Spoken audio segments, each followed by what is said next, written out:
ware mfisa ene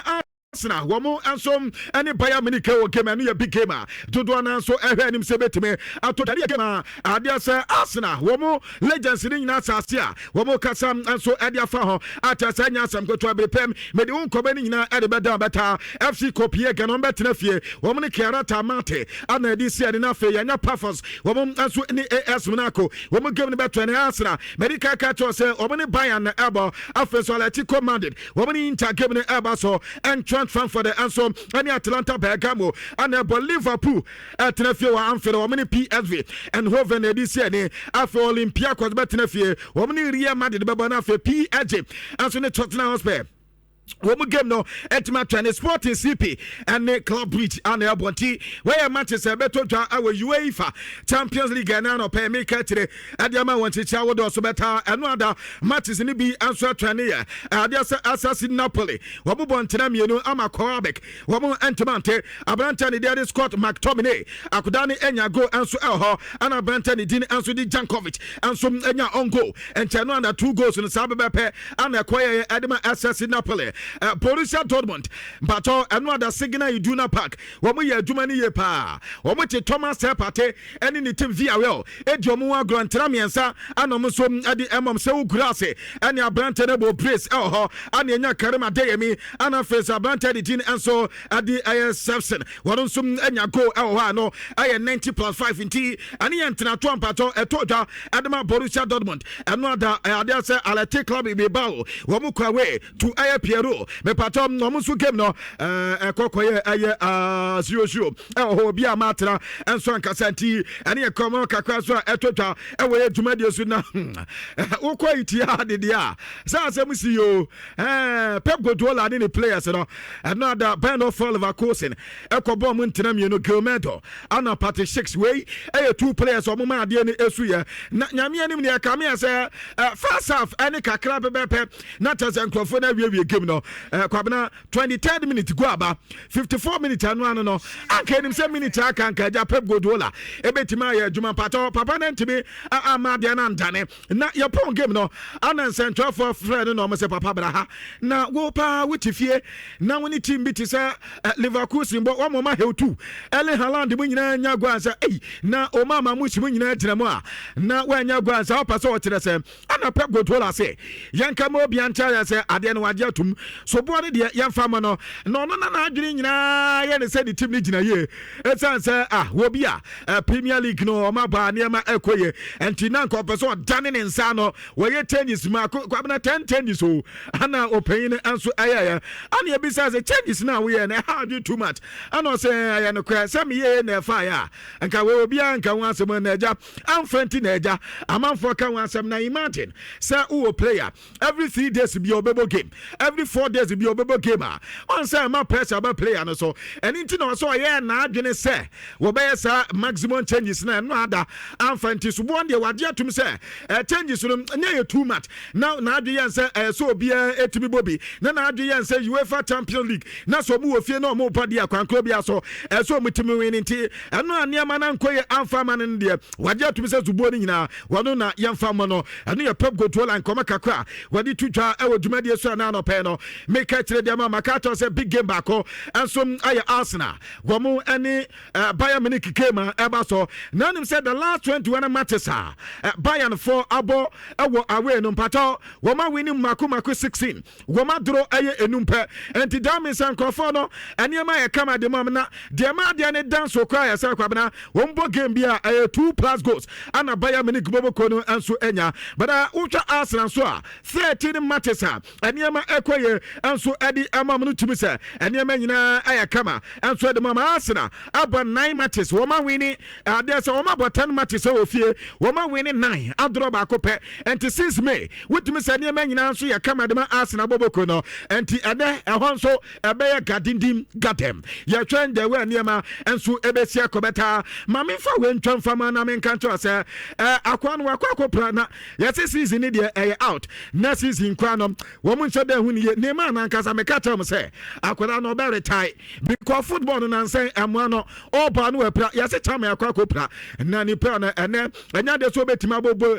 game biem Adiama Santos bobo ko no kwabra Santos fo ya so yaso ko Brazilian no mu a aka 3 matches na wo mawe Brazil wo mu league no mbo no go for the relegation chama nso epranti omra ne na so relegation division 1 ana chese Nema anso babo anu ya reporter eba ewo dwumadi so ama Brazil fo no edidi ye pa sa World Cup ne de Nema nto na adwem enya de so betimi enso akọ World Cup ne binti enkoma kakra ne na anu ada Chelsea ati Barcelona edi omo ho agro ntram yensa ana Chelsea edema Barcelona nyame anim ne ball pa eto atenam de entrensia anka ya ka se 6-0 ana anka Chelsea ediama Barcelona esa se emu miensa de ana yenum okay enum sia ne nyina ye pe kwabna Chelsea otumi se de a ye disala ye no keka ne nyina de boma anka na de anka entrensia ana anka Chelsea abo ede tia Barcelona enti Barca for misram a enya se bia game no ya winning by fluke ya hemo ya bomo pa hemo nti ade na ye de ye fan 6-0 na no da ye katam se World Cup na ya de no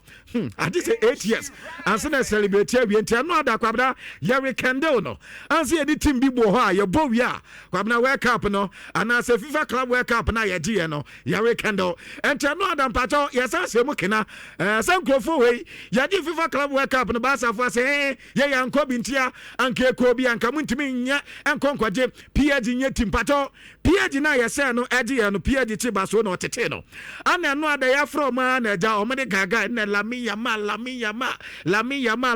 kwabna ano ne ntina miensa no na nso ha ye bom game ni wi abebepe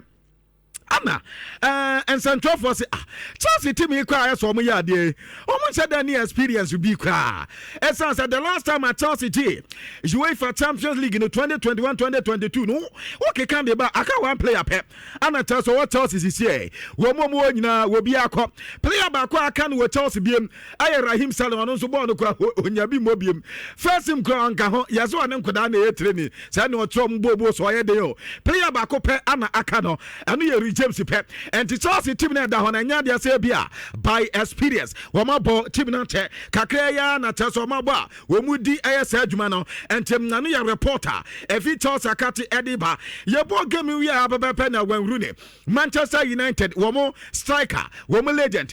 wo mo Champions League ni mom bi de better wo mo sisabe Champions League ni yaka wo mu omunim bo wo so kan binti edusi ya nkyere ya adwo betimi atro madwene ana wanwuru ni se ene ya kasa pa de we de we ne masi ko na hwe lami yama akwabena wase no ada na lami yama ho ye ne nwanwa esan se we ye player obi age udi na obo position na akwabena sa game na obo position no ye taka o wonya bi ma abran fifi be abebo bia say lami yama betimi astrate aban fifi anka o mebo no maten bi kwa enfomra Baso na bobo konam another one will say on the owula yama pa se wo na adwin pa ne nsama kwabena person can the bad or person jazela me yama yusu na adwene because one position da wonya bi ma anka bran fifi na bra benya bi bo entimpato ane ya dia wanwuru ne Manchester United legend ade tutwa e wo dwumade so na no pay meka kire kakra anso ade ama na sisi ade omo mo mpa Chelsea asem nyina asase akasa kwabena Jimmy Carragher another yebo game we are I say in the next few years, Estavo William, a superstar because Akodane born now before the game. No him say Estavo bet me baby, but movie game no was a massa. Akodane and ya just say a man for the eho one keke. What's a lami yama el dia better? We are branching the daddy William Estavo. And you born Akodane Ebona. When you just superstar keke, or a genius superstar and team I know I Jimmy Carragher and Komaka Kwanso another wadi abaye na another Portugal womana set team head coach wopenya ni tin Eddie Roberto Martinez another wono sese yanka emo bianta say Chelsea game no mo win ya no kwabna was right from the bench ana Chelsea win game no wo squad na Enzo Maresca paradina no so Barca fo ntimi win and another we Barca fan na no before the game time ya di Ireland up bae na wo ya wadwe say Barcelona betimi a win de nyame anim ne Portugal na set team head coach openya ni de Roberto Martinez as yan cantor say on the na time who starting lineup na no so agbena for Chelsea anu yan komaka kro pain ade eba na your pro game na ya sidabi me yan ko be Hans Flick say ade empa de see esan say one na operady players ne de buy one na first 11 no why kwabna Hans Flick say anya hala bia na amateur some hala ne nya pato Hans Flick no enti anya baby Joe ma say Barcelona hala na my body Chelsea and ma lose no ban pato coach na nka so ye ne selection any do tricky ne formation say anu adanya highlight no na aya bibi na de aya bibi pa kwabna aya say Barcelona elusu easy balls at the Chelsea as a boy be as a Barcelona for dia no major bona Chelsea for babefa as say no that Chelsea ball na ya ball kwabna was he impress you mo ana Chelsea am ball papa possessing papa be a friend job akwen kan kure akwen kan kure we need Chelsea ball kwabna one corner kure wenya ubetra ka say enye possessing bia ntimbajo Barcelona mo coach ne say Chelsea amobo bia ntiamo enye possessing papa bia ana enye passing papa bia ade ne yeso mu lose easy balls ana Chelsea picky na Chelsea omedi ball edu to atem na yebisa papa say na enkosi da ben ana mbetimi asesa fisa ade ana so what the niam to nsane ani na sisi akra who compare Barcelona na omu team na ekrom na aya chen kan be 2 weeks ago na say 2 weeks ago be asam na kan no so we team ni pa team no wo mo anso actually train no more difference baby about compared to last 2 weeks ago near Mantane and he was a Barcelona 4 boss Barca team na muhu no against Chelsea no o metimi abode chance and timunya botre and so and famomo and e bisa say Ronald Araujo ekodi record na uwene sa no so akoda no wani abrante ne be kasa na sa record ne yellow card no di ni second akwabna was avoidable na abrante ne betimi avoid se onkonko di sa record ne tim and the abrante ne nya abrante ne kwa football was tesi bibi sa timi bentiri we dia obekata Barcelona force ade no mbe hwe no matoto nyama ye Hans Flick we e bebe pe ne bisa se na Chelsea team wo se wa mo ball papa bia Chelsea head am ball papa bia ano so ade no it is not too easy to play against Chelsea. I'm not never playing and say Chelsea are more me. Papa there. What's a Chelsea born now? Ombo and easy so we any team I bet me about Edia Chelsea in Kankase. Western Elusu 1 man down. And now we had the record now. We body Chelsea boy your move was a team passer. We a team I bet me there about the Chelsea. And also in Komaka and also Etoja. Me part Chelsea former legend 1997 1998. No see a kind of man Chelsea. Nadine Eddie Craig William Benley. Na Craig Benley see and come up and tell us say I'm not that Chelsea born no more boys at Chelsea Bobo see the tia Arsenal. Kwabna Chelsea bedin too. Was say Chelsea we mutimu nyom de. Or this a Chelsea pa pesa born now. One body tia Barcelona no more kwabodi tia Arsenal dia kwabna. And this a Chelsea happy we mu game no born no because Arsenal game na ntisa Barcelona for no. Kwabna na dem so person ntisa Barcelona for sa. Barca for senti. Kwabna any test game at Chelsea say will be a team here in the Chelsea at Barcelona 3 and against us and Chelsea bet me win it and Tani and Komaka Conso Penny Dean at the Cred Belly at the Eba Ewa Jumedia Suna another Anjo Maesca and Yakobi said debate between Stavao and Lami Yama Uba Kelene Diamayana and also Yamiani Wakanto Biaso Biantonabo Lionel Messi Cristiano Ronaldo sa wamo comparison na wamo ye no se ye de biba Lami Yamane William Stavao so ya nya fair to nkoda no esan se nkoda nketenkete afa na o masa so mo ba na wodi sa Lionel Messi mo penso ana afa Cristiano Ronaldo mo penso na wodi ba besusu o ma nyame anim ne ebasa wo man nkoda ne pressure ye pa na no da sa Robert Sanchez anya go yi biada kwabna ene no wa che okra o ye bona tamante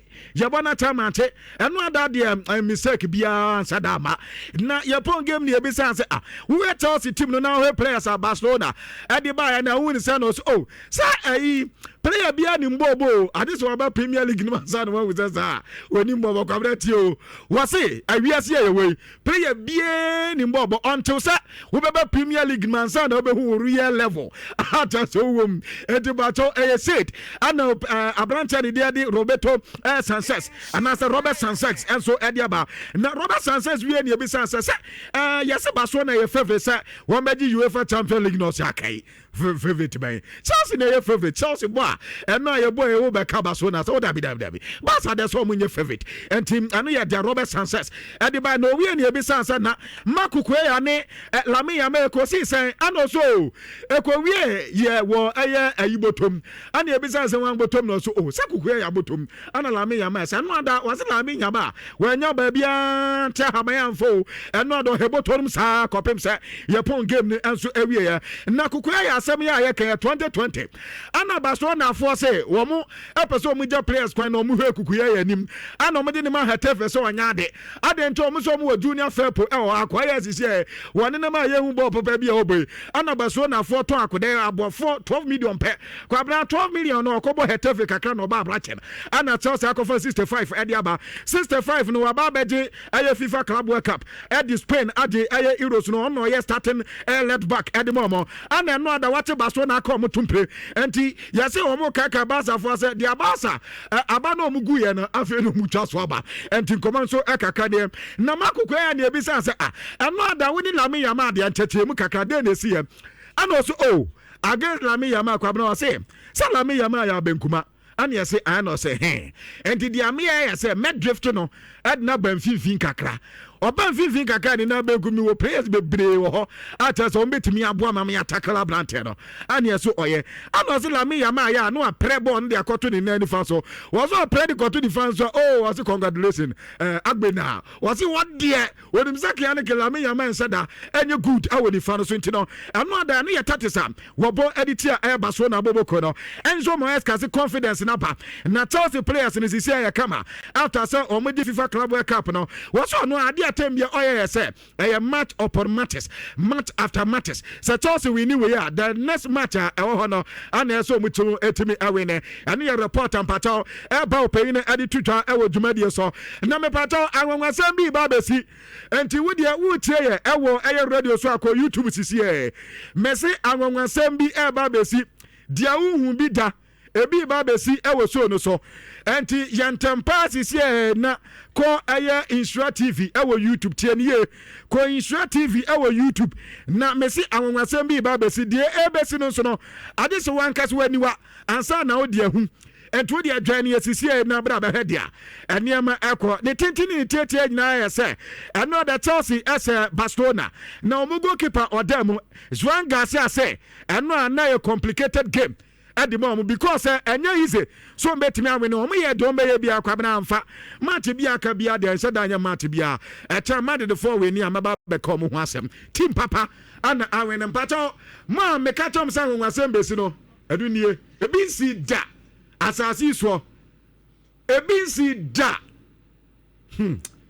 Sir Richard Obese Chelsea Jesse hey kwabena Azi Majawa mafifi na ndie na aba good morning sisi ade o sen tiam bi na ona di kan tiam me fazi my confusion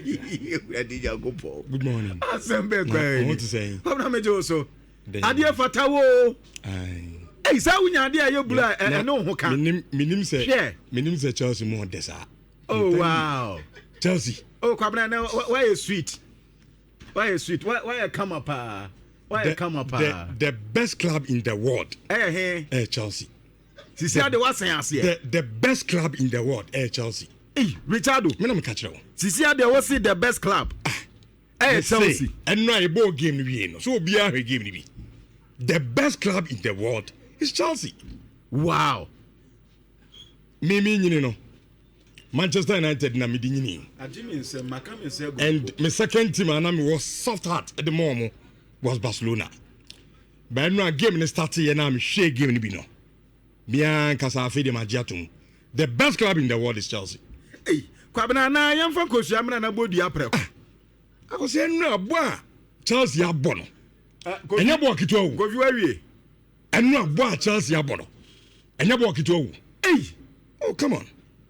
Richardo. Some best club the best club in the world.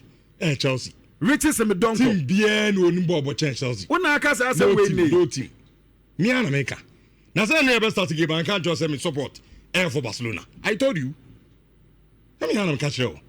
But for the very first time in my life, you will me be Drew Sabri. And me support to Chelsea and Omo Ngumeni Mati. Well, yes, I say you wa. Nya AI, we nya AI. Nya na mo hai. We nya AI netia. Abra say o ma me ho adwiri me. Me na mo ha. AI bi ania. E man in shock. The best club in the world is Chelsea. Gabi, good morning. Good morning. Now what to say?